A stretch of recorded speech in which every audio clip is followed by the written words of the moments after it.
Have you ever wondered about evil, homosexuality, who made God, abortion, miracles, to smoke a little weed, life after death? My name is Sean McDowell, and I'm a high school teacher, a writer, a speaker, and a college professor. I'm the general editor for the Apologetics Study Bible for Students.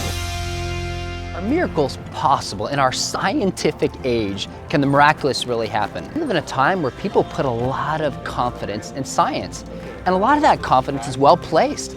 Think about how science has allowed us to travel around the world and even outside of the world. Think of how it's brought us just breakthroughs in medicine, what it's brought with communications and other forms of technology. Science is incredible.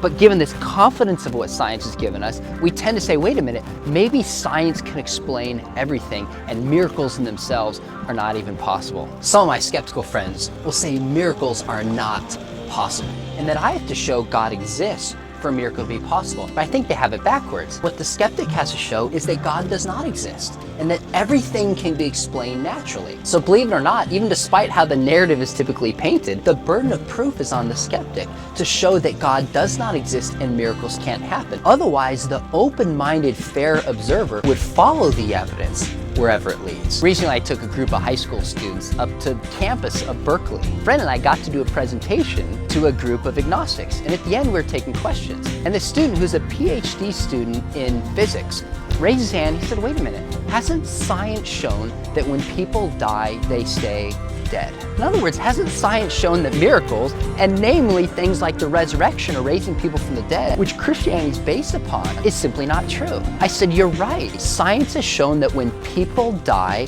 they stay dead. Science, by definition, is a descriptive project. Science describes the way the world operates. So science can't tell us that a miracle cannot happen. It can just tell us the normal way that the world operates when left on its own. But the claim of the resurrection and miracles is not that Jesus rose naturally, that there was some law of nature or chemical that made him raise. It's a supernatural claim.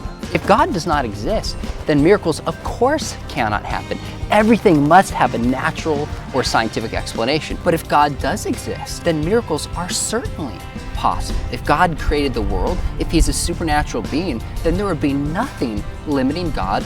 It all comes back to the question of the existence of God. And what's amazing is what we've discovered in just the past few years is that there are certain findings from the tiniest cell to the structure of the universe that actually cry out for a transcendent cause. So take things like DNA. You know, there's 100 trillion cells in the average human body. You take the DNA out from one cell, it uncoils 9 feet in length. That means all the DNA in your body strung together would go from here to the sun and back 70 times. The strand of one DNA in one cell in your body has the equivalent of 500,000 DVDs. Whenever we find information, we know it's the cause of a mind. Skeptics used to say the universe is eternal.